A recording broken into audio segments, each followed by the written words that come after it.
Hello friends, welcome to my channel stories by Garima Kushwaha. दोस्तों, जैसा कि आप जानते हैं, मैं हर रोज़ आपके लिए अलग अलग और रहस्यमयी कहानियाँ लेकर आती हूँ और कुछ इसी तरह की कहानी मैं आज भी आपके लिए लेकर आई हूँ। तो चलिए शुरू करते हैं हमारी आज की वीडियो।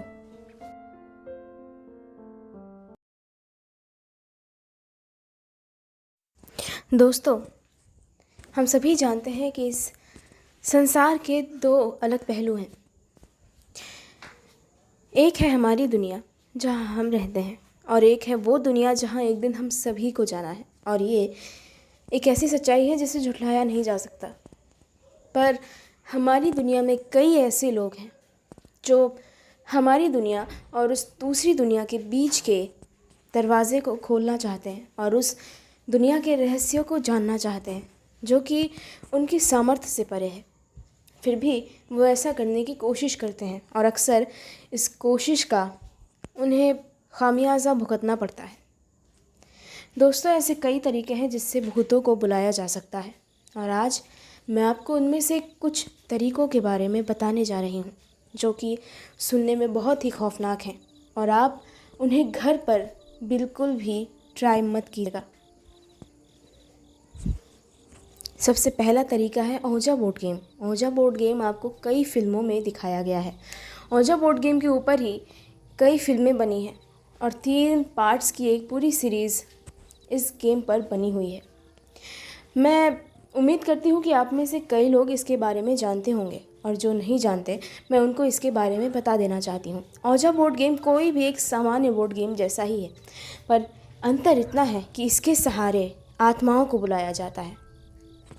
ऐसा कहा जाता है कि इस बोर्ड गेम से सवाल पूछने के बाद अगर कोई आपके सवालों का जवाब देता है तो ये समझ लीजिए कि आपके साथ कोई ना कोई ज़रूर है। ये बोर्ड गेम किसी भी सामान्य से लकड़ी के बोर्ड पर या फिर किसी हार्डबोर्ड के बोर्ड पर बना होता है। किसी लकड़ी के आयताकार टुकड़े के एक सिरे पर यस और दूसरे सिरे पर नो लिखा जाता है और साथ ही साथ इसके बीच पूरी अंग्रेज़ी वर्णमाला लिखी गई होती है। इसके साथ आपको एक आई पीस मिलता है जिस पे जो दिल का शेप लिए हुए होता है और उसके बीच में एक कांच का टुकड़ा लगा होता है जिससे कि आप बोर्ड पर लिखे हुए अक्षरों को पढ़ सकते हैं। दोस्तों, इसी के सहारे आप आत्माओं से बात कर सकते हैं। इसका इस्तेमाल करने के लिए कहा जाता है कि आप इसे अकेले भी खेल सकते हैं और अगर चाहें तो आप अपने दोस्तों के साथ भी इसे खेल सकते हैं। इसके लिए सबसे पहले आपको आपके घर की सारी लाइट्स बुझानी होंगी। घर में जितने कम लोग हों उतना अच्छा। पूरे घर में पूरी तरह अंधेरा होना चाहिए और उसके बाद आप एक अंधेरे कमरे में कुछ कैंडल्स जलाकर इस बोर्ड को इस्तेमाल करना शुरू करेंगे। सबसे पहले बोर्ड के आई पीस पर हाथ रखने के बाद आप सवाल पूछेंगे, क्या हमारे अलावा कोई है इस कमरे में? अगर आपको इस सवाल का जवाब मिलता है तो समझ लीजिए आपके अलावा कोई ना कोई और ज़रूर है उस कमरे में।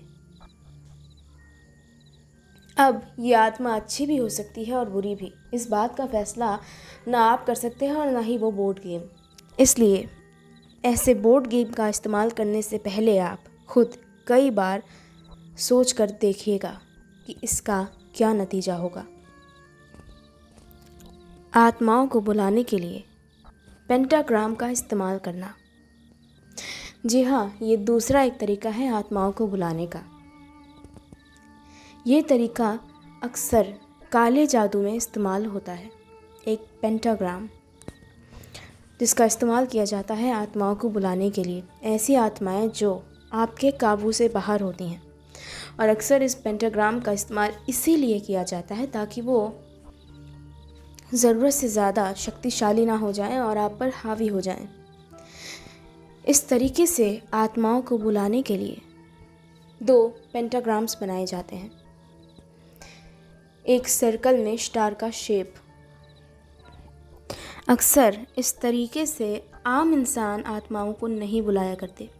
ये तरीका काले जादू के किताबों में बताया गया है और इस तरीके को अक्सर डायन या चुड़ैलें या इसी तरह के शक्तिशाली लोग ही इस्तेमाल किया करते हैं, क्योंकि इस तरीके से किसी आम आत्मा को नहीं बल्कि किसी शैतान की आत्मा को बुलाया जा सकता है। ऐसा कहा जाता है कि ये पेंटाग्राम दर्शाता है उन 5 मूलभूत तत्वों को जिससे इंसान का शरीर बना है और ये सारी दुनिया बनी है। आत्मा, हवा, पानी, जल और अग्नि, ये सभी एलिमेंट्स। कहा जाता है कि पेंटाग्राम को अक्सर 9 फीट के आकार का बनाया जाता है। ये 2 पेंटाग्राम्स इसलिए बनाए जाते हैं ताकि आप आत्मा को काबू कर सकें। एक पेंटाग्राम आपके खुद के लिए होता है जिसमें आप खुद बैठते हैं, और दूसरा पेंटाग्राम होता है उस आत्मा के लिए जिसे आप बुलाते हैं। ये तरीका काले जादू की दुनिया में बहुत ही खतरनाक और भयानक माना जाता है। पहला तो इसलिए कि इस तरीके से आप किसी आम आत्मा को नहीं बल्कि एक शैतान को या एक डीमन को बुलावा भेज रहे होते हैं, और उनकी शक्ति आम भूतों से कहीं ज़्यादा होती है। वो एक बार अगर यहाँ आ गए तो आप उसे वापस भेज पाएंगे, इसकी कोई गारंटी नहीं है। और दूसरी बात ये कि ये प्रक्रिया आपको खुद अकेले करनी होती है, एक अंधेरे कमरे में जहाँ आपके अलावा और कोई भी ना हो। कमरे में पूरी तरह अंधेरा होना चाहिए और आपके कमरे में सिर्फ कुछ कैंडल्स जली होनी चाहिए उस पेंटाग्राम के इर्द गिर्द जहाँ आप बैठने वाले हैं। ये पेंटाग्राम अक्सर नमक का बनाया जाता है। इस तरीके का इस्तेमाल कभी भी भूल कर भी मत कीजिएगा। तीसरा तरीका है क्रिस्टल बॉल। क्रिस्टल बॉल भी एक ऐसा कॉन्सेप्ट है जो आपने कई मूवीज़ में देखा होगा। ये भी एक ऐसा तरीका माना जाता है जिससे इस दुनिया और उस दुनिया के बीच संपर्क कायम किया जा सकता है। ऐसा कहा जाता है कि इस दुनिया के लोगों को अगर उस दुनिया के किसी भी इंसान से बात करनी है, किसी भी आत्मा से बात करनी है, तो वो क्रिस्टल बॉल का इस्तेमाल कर सकता है। इसका इस्तेमाल केवल कुछ अनुभवी लोग ही कर सकते हैं, जिसे इन सब चीज़ों में विश्वास हो और वो भूतों को देख सकता हो और उनकी बातें समझ सकता हो। वो ही इस क्रिस्टल बॉल के मैसेजेस को देख सकता है और उन्हें सुन सकता है और समझ सकता है। शीशे के सहारे एक डायन को बुलाना या एक चुड़ैल को बुलाना।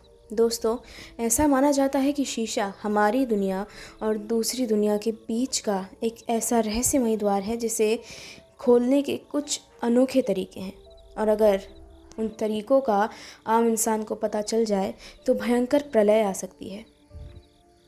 हज़ारों सालों से ऐसा माना जाता रहा है। शीशे के सहारे उस दुनिया के भयानक रहस्यों को खोला जा सकता है, पर ऐसा करना तभी संभव है जब आप वापस उन रहस्यों को बंद कर सकें और उस द्वार को बंद कर सकें जिसे खोला गया है। इस तरीके का इस्तेमाल करने के लिए सबसे पहले एक खाली घर ढूंढा जाता है जहां कोई भी ना रहता हो। ये घर बिल्कुल खामोश और बिल्कुल खाली होना चाहिए।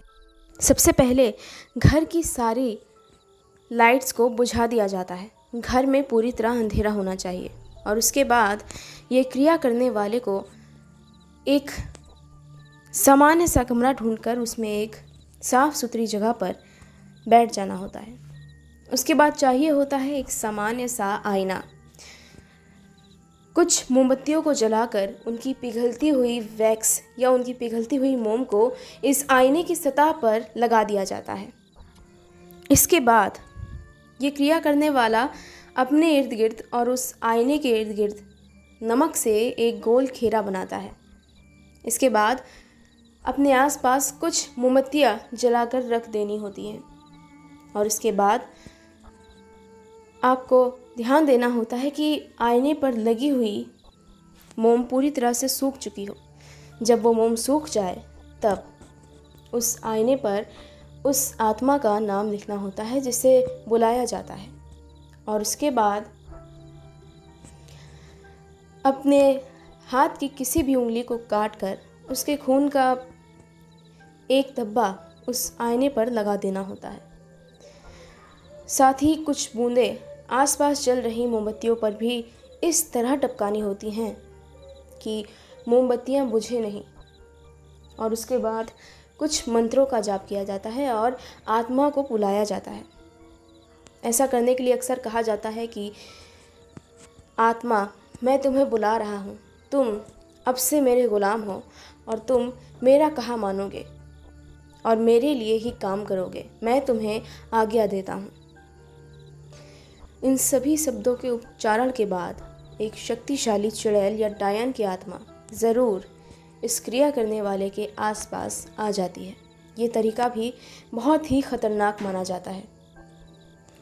किसी वैम्पायर या वेयरवुल्फ को बुलाने का भी अपना ही एक अलग तरीका होता है। इसके लिए आपको कुछ चीज़ों की ज़रूरत होगी। इस क्रिया को करने के लिए नमक, एक पेंसिल, एक सादा कागज़ और लेवेंडर की ज़रूरत होती है। सबसे पहले सादे कागज़ पर पेंसिल से एक स्पाइरल ड्रॉ किया जाता है और उसके बीच में एक क्रॉस का निशान बनाया जाता है।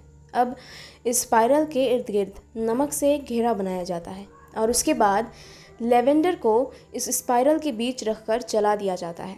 और उसके बाद उस वैम्पायर या वेयरवुल्फ को ध्यान करना होता है, जैसे बुलाना होता है और उसके बाद कुछ शब्द कहने होते हैं।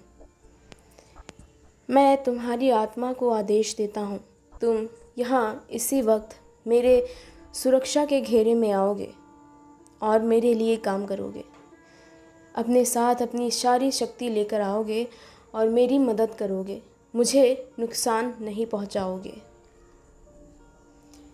इस तरीके से किसी भी वेयरवुल्फ या वैम्पायर की आत्माओं को बुलाया जा सकता है, ऐसा कहा जाता है और कई लोगों ने एक्सपीरियंस भी किया है। तो दोस्तों, इसी के साथ ख़त्म होती है मेरी आज की वीडियो। मेरी आज की वीडियो आपको कैसी लगी ये मुझे कमेंट बॉक्स में कमेंट करके ज़रूर बताइएगा। अगर आप मेरे चैनल पर नए हैं तो प्लीज़ मेरे चैनल को सब्सक्राइब कर लीजिएगा।